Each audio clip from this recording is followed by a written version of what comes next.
Ustadz nak tanya, apakah orang yang baru bertaubat dari meninggalkan sholat wajib secara sengaja? Ya, dari meninggalkan sholat wajib secara sengaja yang dulu dilakukan harus mengqadha sholat yang dulu ditinggalkan. Terima kasih Ustadz. Waalaikumsalam warahmatullahi wabarakatuh. Waalaikumsalam warahmatullahi wabarakatuh. Dalam hal ini ada kaitan erat yang disampaikan langsung oleh Allah Subhanahu wa taala di Quran surah ke-19 Maryam. Ayat ke-59 sampai dengan ayat ke-60. Ya, ayat ke-59 sampai dengan ayat ke-60 ya. Baik, saya coba hapus dulu ini teman-teman sekalian. Pertanyaannya secara singkat bisa kita tampilkan bahwa apakah orang yang dulu pernah meninggalkan sholat wajib kemudian dia bertobat, adakah kewajiban qadha dari sholat yang telah ia tinggalkan di masa lalu itu? Nah, maka kita lihat dulu keterangan dari Al-Quran bagaimana Allah Subhanahu wa taala memberikan respon secara langsung. Yuk, mari kita lihat. Pertama, persoalan meninggalkan sholat. Kemudian yang kedua, persoalan taubat ya yang diterima oleh Allah Subhanahu wa taala. Kita satukan keduanya dulu dalam satu surah di dua ayat, yaitu Quran surah 19 Maryam. Ya. Di ayat yang ke-59 sampai dengan ayat ke-60. Ya, Qurannya surah Maryam, ibunda Isa al-Masih ya alaihi wassalam. Ini bagaimana Allah memuliakan dan Maryam sampai ada surat Maryam ya alaihissalam. Kita tidak temukan surah Khadijah, surah Aisyah, walaupun keduanya misalnya istri ya Nabi Muhammad sallallahu alaihi wasallam. Tapi bagaimana Allah memuliakan Maryam alaihissalam bukan berarti tidak memuliakan Sayyidah Khadijah. Awas jangan salah paham ya. Allah sangat muliakan Sayyidah Khadijah. Allah berikan jaminan terbaik lewat lisan nabinya. Di antara perempuan penghulu surga, Sayyidah Aisyah yang dibebaskan langsung dan turunnya satu ayat di surah An-Nur itu untuk membebaskan beliau dari tuduhan. Allah sangat menyayangi, mengasihi mereka semua. Tapi ada hikmah ketika Allah kemudian menurunkan satu surah diberi nama dengan Maryam, ingin memberikan kesan bahwa Maryam perempuan suci, perempuan yang baik, perempuan yang ifah, yang punya anak bukan Tuhan. Ya, anaknya Nabi, anaknya Rasul, tapi ada prasangka yang salah di kalangan umat pada saat itu menduga bahwa beliau itu Tuhan, sehingga diluruskan oleh Allah sehingga tidak mengurangi kemuliaan Maryam dan kemuliaan putranya Isa ya bin Maryam di hadapan Allah Subhanahu wa taala. Itu maksudnya. Nah, di ayat ke-59 sampai dengan ayat ke-60 teman-teman sekalian, Allah berfirman, "Fa khalafa min ba'dihim khalfun adha'us shalah wattaba'us syahawat fa sawfa yalqawna ghayya." Ya, fa khalafa min ba'dihim khalfun adha'us shalah. Maka dalam kehidupan ini nanti akan saling menggantikan. Ingat, ya, kita disebut dengan khalifah ketika bertugas di bumi. Pernah saya terangkan dulu teman-teman sekalian, Quran surah ke-2 Al-Baqarah di ayat ke-30. Wa idh qala rabbuka lil malaikati inni ja'ilu fil ardi khalifah. Ketika Rabbu Muhammad sallallahu alaihi wasallam berfirman kepada kalangan malaikat dan sementara jin yang ada pada saat itu, diinformasikan bahwa aku akan memberikan tugas pada makhluk baru, bukan malaikat, bukan jin, yaitu manusia Adam alaihissalam yang telah tercipta beserta keturunannya. Makhluk ini akan bertugas di bumi, bukan di langit tugasnya, tapi di bumi. Tugasnya sebagai khalifah. Kata khalifah akarnya, kata kerja infinitifnya berasal dari kata khalafa. Seperti pernah saya bahas dulu. Di antara makna khalafah ini ada beragam maknanya. Di antara makna utamanya adalah sesuatu yang menggantikan, saling menggantikan. Kenapa kita disebut khalifah? Karena tugas kita di bumi ini sementara dan akan saling menggantikan, ya kan? Bapak diganti oleh anaknya, anak diganti oleh anaknya lagi, demikian seterusnya. Sehingga dalam kaidah ini diminta kita menyiapkan generasi terbaik karena tantangan di masa depan yang akan dihadapi oleh keturunan yang menggantikan kita lebih daripada kita saat ini.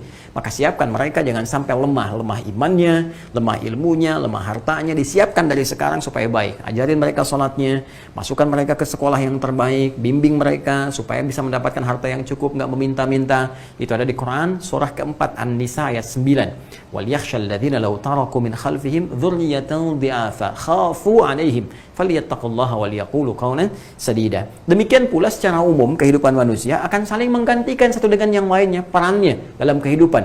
Bukan cuma di antara keluarga, semua akan saling menggantikan. ya mohon maaf misalnya yang mendapat kedudukan nggak akan abadi, suatu saat akan digantikan lagi, ya kan?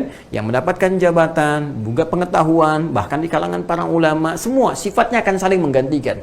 Termasuk hukum Allah menjadikan orang-orang nanti yang banyak bermaksiat, yang kurang bagus dan sebagainya, nggak mau taat sama Allah. Kata Allah, kalau kalian memang nggak mau taat sama sekali, sesuai dengan ajal kalian, mudah bagiku. Ya, menggantikan kalian dengan generasi yang lebih baik lagi. Jadi ini memberikan kesan kepada kita bahwa Allah nggak dirugikan dengan maksiat seseorang. Kalaupun ada orang misalnya mohon maaf tidak ruku, tidak sujud kepada Allah, tidak akan menurunkan status Allah sebagai Tuhan. Kita yang rugi karena tidak menjalankan tugas dengan baik. Tadi di pembuka ba'da maghrib yang saya sampaikan sebelum Isya, bahwa setiap kita mesti belajar memanfaatkan waktu untuk beramal saleh, berbuat baik dalam kehidupan, baik garisnya hablum minallah ataupun hablum minannas. Ya, hadirkan kebaikan-kebaikan, kemuliaan-kemuliaan. Tapi ketika Anda tidak mengerjakan itu semua, maka mohon maaf feedbacknya Anda nggak punya bekal pulang. Karena semua bekal kita itu dikumpulkan saat di dunia dalam menjalani tugas. Anda kan saat di kantor bekerja, itu kan? Selesai pekerjaan dikasih gaji kan? Gaji. Maka ketika dibawa pulang, saat pulang itu Anda mendapatkan bagian kenikmatan dari hasil pekerjaan Anda. Sama persis, kita tugasnya ngantornya di dunia ini. Pulangnya ke akhirat nanti. Di hasil pekerjaan kita akan dibayar tuntas oleh Allah. Diberikan kemudian bayaran-bayaran saat kita pulang supaya nikmat saat pulang.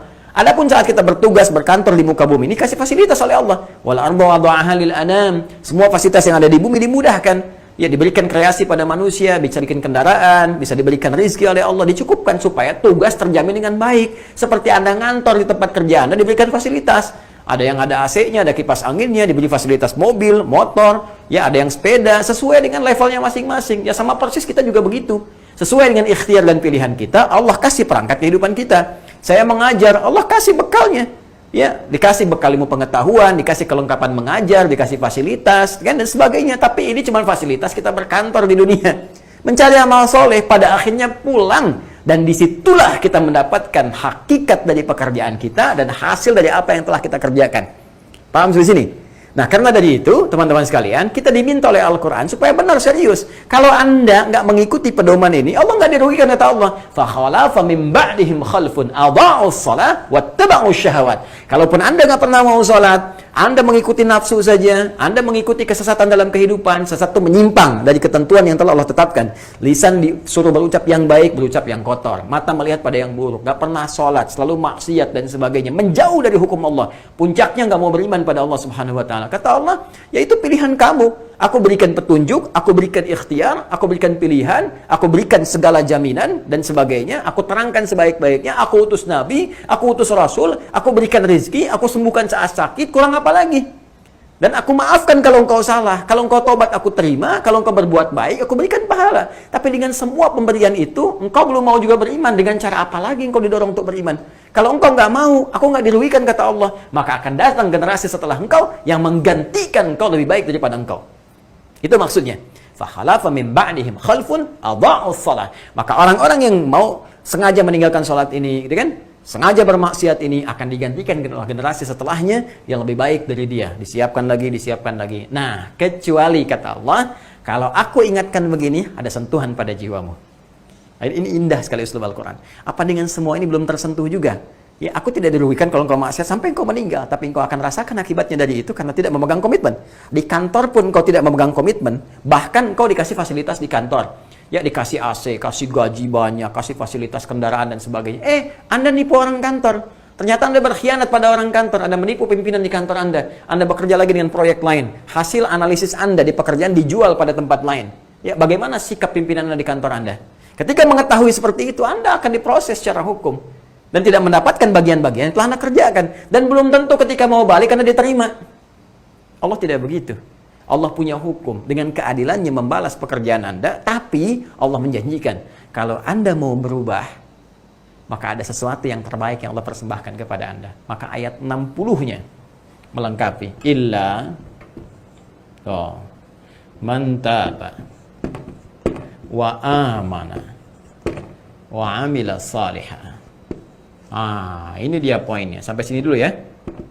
Faulaika yadkhuluna jannata wa la yuzlamuna syai'a. Kita singkat di akhirnya dulu. Kita cukupkan di sini dulu untuk membahas pertanyaan Anda. Nah, tadi ya, jadi ada orang-orang yang meninggalkan salat, ya kan? Ini poinnya teman-teman sekalian. dia sengaja tinggalkan, nggak pernah sholat fardu, luput dengan kehidupan dunia dan sebagainya, cuma ini tersentuh dalam proses kehidupannya untuk kembali, ada cahaya Allah. Saya selalu katakan, dalam setiap episode hidup kita, sehitam apapun pekerjaan yang pernah kita kerjakan, akan ada cahaya menembus kedalaman jiwa kita dan mengajak kita kembali. Minimal akan persekian detik Anda akan merenung, apa akan terus seperti ini? Apa nggak ada kesempatan untuk baik? Nah, itu cahaya. Cepat ambil itu untuk kembali. Bahkan mohon maaf ya, Fir'aun, Fir'aunnya. Ya, Fir'aunnya. Mengaku Tuhan, ana rabbukumul a'la, ya, hobinya bunuh orang, bahkan saat baru dilahirkan, ya, dan seterusnya, dan tak terlukiskan bagaimana kekejamannya. Tetap oleh Allah diberi kesempatan dengan keadilan dan sifat rahmatnya, diutus bahkan 2 nabi langsung, Musa dan Harun. Diutus langsung kelihatan, mukjizat tampak depan mata. Cuma dia tetap bertahan pada kekufurannya. Ya, maka resiko dia tanggung. Jadi Allah itu memberikan keadilan dan sifat rahmatnya, sifat kasihnya yang paling dalam sampai ke titik paling tinggi dalam kehidupan. Kita pun demikian. Maka dari itu diabadikan jasad Fir'aun. Kisah-kisah terdahulu kemudian sampai kepada kita untuk memberikan pelajaran, jangan seperti itu lagi. Ini contohnya udah ada. Jadi kisah Fir'aun itu kan sangat viral sekali, ya, sangat viral sekali. Ya, mohon maaf sekali teman-teman sekalian, di setiap turunan wahyu yang sampai pada generasi berbeda, setiap rasul, nabi, bahkan di kitab-kitab yang berbeda, itu jelas sekali kisahnya. Dan mereka mengakui. Jadi kisahnya nyata, keterangannya nyata, bukti fisik yang diabadikan nyata, setiap hari bisa diakses bahkan dalam platform sekarang lewat media sosial, kita bisa lihat, klik sedikit nampak seperti apa. Kalau dengan semua itu kita belum yakin juga, masih maksiat juga, dengan cara apa lagi diingatkan? Tapi dalam hal demikian pun sifat rahman Allah masih memberikan petunjuk. Kata Allah, ini aku sudah tampakkan, apa akan lalu seperti ini? Ya, kata Allah, diberikan peluang, illa man taba, kecuali orang yang mau taubat. Taba ya tubu. Awas ya. Taba ya tubu taubatan. Awas jangan salah tasrif. Taba ya tubu YouTuban, ya, enggak begitu. Ya, jadi bukan belajar hanya sebatas mengandalkan cari-cari YouTube. Awas ya. Sekarang orang belajar ilmu sorofnya agak lompat-lompat sehingga pemahaman ilmu agamanya salah gitu kan. Taba ya tubu YouTuban itu kan. Fasbaka Facebookan. Nah, itu jadi keliru ya. Kembalikan kepada konteks yang benar. Kecuali man. Ismun mausulun yadullu 'alal fardiyyati bima'na al-jam'i, ya. Isim mausul kata sambung konjungsi menunjuk pada subjek atau objek tunggal, setiap tunggal tapi memiliki makna yang jamak. Jadi sifatnya mengarah kepada setiap personal, ya, tapi maknanya luas, jamak, diberikan kepada siapapun, laki-laki, perempuankah, ya, tua, muda, besar, kecil, sepanjang dia sudah baligh. Maksudnya apa? Allah menawarkan pada setiap kalangan secara personal. Allahu Akbar, sifatnya personal sekali, tanpa batasan. Jadi taubat itu langsung disampaikan oleh Allah secara personal pada hambanya. Ya, karena Allah Maha tahu tingkat maksiat hambanya. Setiap kita itu, mohon maaf, tidak ada yang suci. Fala tuzakku anfusakum, huwa a'lamu biman ittaqa. Jangan menduga diri kita itu suci, tidak. Hanya nabi dan rasul yang diberikan oleh Allah karunia sifat maksum, terjaga dari kesalahan. Ya, kita yang bukan nabi, bukan rasul, apalagi manusia biasa, pasti terjebak dalam kekeliruan. Karena ada nafsu dalam diri kita. Inna nafsa la'ammaratun bisu. Potensi nafsu ini diwaswasi oleh setan sehingga mengarahkan hal-hal yang buruk. Quran surah 12 ayat 53. Ya, karena itu secara personal kita disentuh langsung. Diajak oleh Allah, dikhitab. Kata Allah, "Hei, engkau hambaku, siapapun engkau yang pasti pernah salah, perbaiki kesalahanmu." Dan boleh jadi di antara kesalahan yang diperbuat itu tadi, kembali ke ayat 59-nya. Ya, awas, adha'us shalah, pernah meninggalkan salat. Secara personal loh. Ya, betapa indahnya kasih sayang Allah itu. Secara personal, mudah bagi Allah membuka aibnya kepada yang lain. Ya, tapi secara personal diingatkan, ditutup dulu oleh Allah. Sepanjang Anda nggak buka, ditutup oleh Allah. Ya, cuman sayang kadang-kadang sekarang ini banyak manusia bangga dengan maksiat, pamer, zina pamer. Ada yang pamer di YouTube, ada yang cerita di Facebook, macam-macam. Nggak sholat pamer, mencela orang pamer. Ini nggak asik gitu loh, pamer dalam maksiat. Masa orang pamer itu yang baik-baik, ini pamer kejelekan. Apa, kurang sehat tuh Pak. Itu teman-teman kembali ya. Jadi, tapi yang paling menarik itu secara personal. Jadi Allah nggak buka, ya, di khitab langsung, diajak ke dalam jiwanya, disampaikan secara personal. Illa man taba, kecuali hei, engkau yang pernah berbuat salah. Ayo taubat kembali sebelum waktumu pulang. Allah, betapa indah sekali, betapa indah. Di kantor Pimpinan melihat ada satu karyawan salah, ya ketahuan tuh lewat CCTV misalnya, ketahuan berbuat curang apa, tiba-tiba pimpinan ini memanggil secara personal, tidak pernah menyebarkan ke seluruh karyawan gini. Saya tahu, kata pimpinan kepada karyawannya, ya, saya tahu setiap orang itu pasti punya peluang berbuat salah. Tidak ada manusia yang sempurna. Ini kamu pernah berbuat salah, tapi setiap orang pun punya hak untuk berubah menjadi baik. Saya kasih kesempatan, kita lupakan semua ini, Anda perbaiki, yuk berbuat lebih baik. Anda kerja lagi, tapi tinggalkan semua ini. Bayangkan, tidak dibuka, tidak disebarkan karyawan lain, Anda diajak seperti itu. Bagaimana perasaan Anda ketika berbuat salah waktu itu? Dan laisa kamitslihi syai', tidak ada contoh yang terbaik, yang serupa dengan apa yang Allah sampaikan. Tapi ilustrasi yang saya tegaskan, di dunia makhluk saja ketika Anda disampaikan begitu, Anda bisa tersungkur, minta maaf, perbaiki. Ini Allah secara personal mengatakan pada engkau, padamu, pada kita, saya, hambaku, tidak ada manusia yang sempurna. Engkau berbuat salah. Aku sentuh jiwamu untuk kembali. Sebelum datang kematianmu dan tidak ada waktu lagi untuk bertobat. Ayo kembali. Secara personal diingatkan dan tidak dibuka oleh Allah. Dan sepanjang kita nggak buka, ditutup oleh Allah sampai hari kiamat. Ya, makanya kita katakan wa kaffir anna sayyi'atina, mohon ya Allah hapuskan, ya tutupi aib kami ya Allah, keburukan-keburukan kami. Ya, Rabbana la tu'akhidna in nasina aw akhtana. Rabbana wa la tahmil 'alaina isran kama hamaltahu 'ala alladziina min qablina. Rabbana wa la tuhammilna ma la taqata lana bihi wa'fu 'anna, maafkan kami ya Allah. Ya, waghfir lana, ampuni kami ya Allah. Warhamna, sayangi kami. Warhamna, dengan rahmat Allah disentuh kita. Kata Allah, illa man taba, kecuali bagi yang pengen taubat, balik lagi. Ya, taubat. Taubat mengakui salah. Ya, menyesali perbuatan salah itu, menyesali. Kemudian, mohon maaf teman-teman sekalian, berjanji untuk meninggalkan dan tidak mengulanginya lagi. Serta yang keempat, mengganti atau mengisi, ya, mengganti atau mengisi perbuatan salah tadi dengan perbuatan yang lebih baik, ya, dengan amal saleh. Ya, maka perhatikan baik-baik, illa man taba, kecuali bagi orang yang pengen taubat. Kenapa kalimatnya menggunakan bentuk fi'il madhi? Bisa Allah mengatakan illa man yatubu, tapi kenapa menggunakan fi'il madhi? Madhi di sini berfungsi taukid dan mempercepat sesuatu dilakukan. Jadi kalau ada sentuhan pada jiwa, tepat langsung tobat pada saat itu. Dan kuatkan pada diri kita berkomitmen. Bayangkan bagaimana kalau wafat saat ini, saat Allah sedang memberi hidayah. Ya, sujud kita nggak apa-apa, sujud tobat. Dan Masya Allah begitu taubat, sujud meninggal misalnya. Itu keadaan yang paling indah, Masya Allah. Masya Allah. Tapi jangan direncanakan, ya, maksiat dulu, dizinah dulu, begitu sujud mudah-mudahan meninggal. Tidak. Bagaimana saat berzina meninggal? Saat korupsi meninggal? Saat mabuk meninggal? Tidak.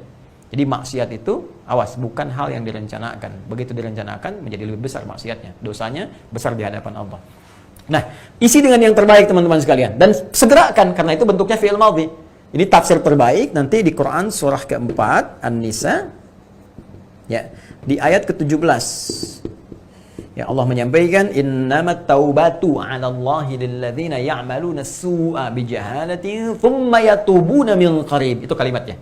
Sungguh taubat yang diterima oleh Allah Subhanahu wa taala adalah taubat yang terjadi pada diri seseorang yang pernah berbuat salah, berbuat buruk, kemudian ada getaran pada jiwanya, setelah itu segera dia bertobat. Ini yang dimaksudkan. Ya, wa amana, dan dia yakin, ya, memperbaiki imannya kepada Allah Subhanahu wa taala, yakin dengan Allah Subhanahu wa taala. Jadi kata amanah di sini ini punya dua arti utama. Ya. Ada yang pertama adalah iman itu kan lawannya kufur, otomatis.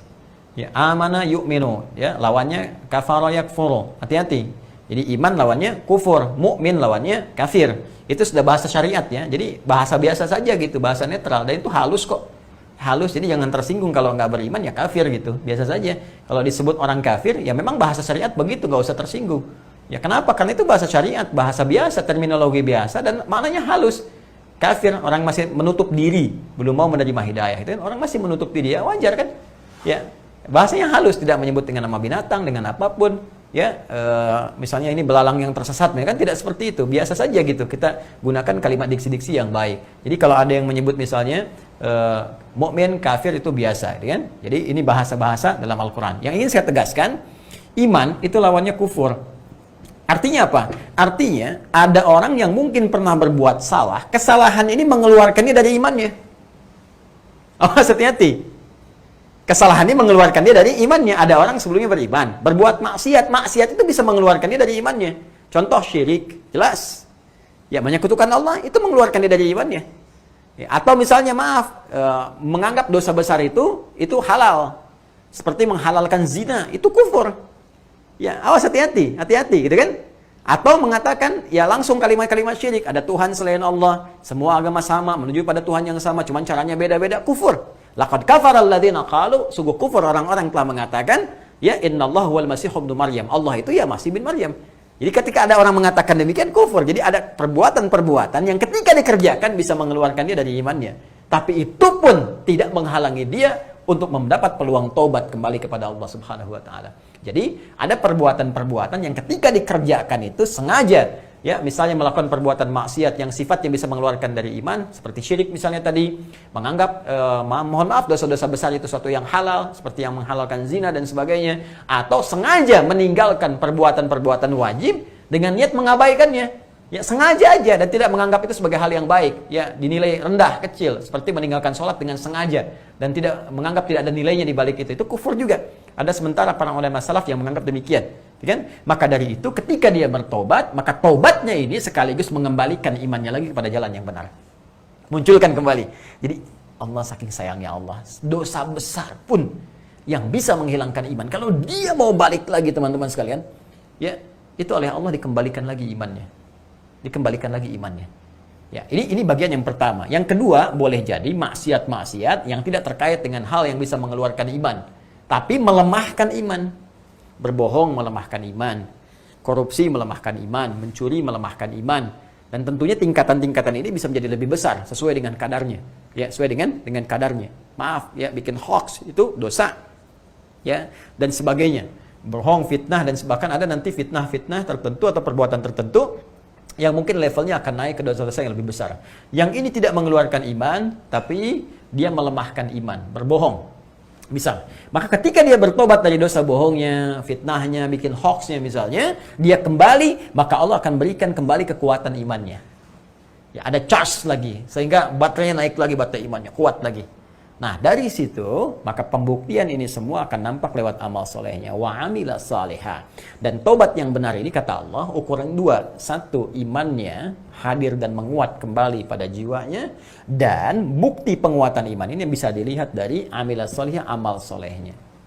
Nah, terkait dengan pertanyaan Anda, ketika tadi misalnya sengaja meninggalkan sholat wajib, dan ini persoalan serius. Kemudian Anda mendapat sentuhan tadi, Masya Allah, selamat untuk Anda. Atau kawan Anda mungkin disampaikan di sini sebagai contoh. Kan selamat, saya katakan Masya Allah, Allah lebih menyukai pelaku maksiat yang mau tobat dibandingkan orang soleh yang tidak pernah merasa salah. Catat, bikin status.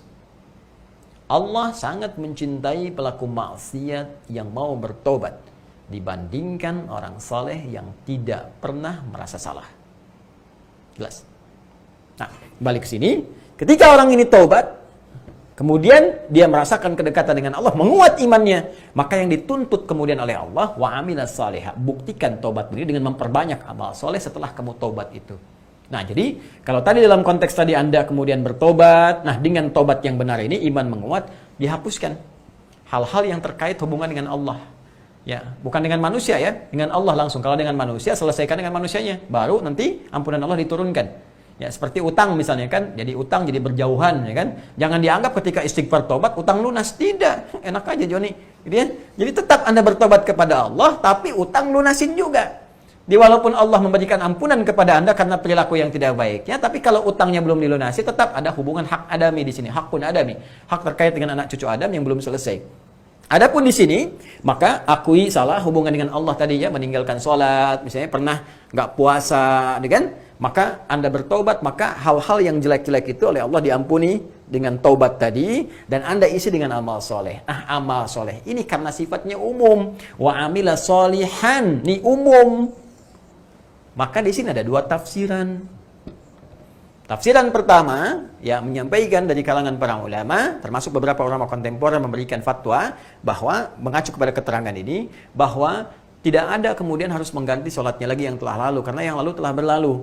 Ya, karena di sini sifatnya ini umum itu nakirah artinya banyak, artinya kumpulin aja setelah itu amal-amal kebaikan yang banyak.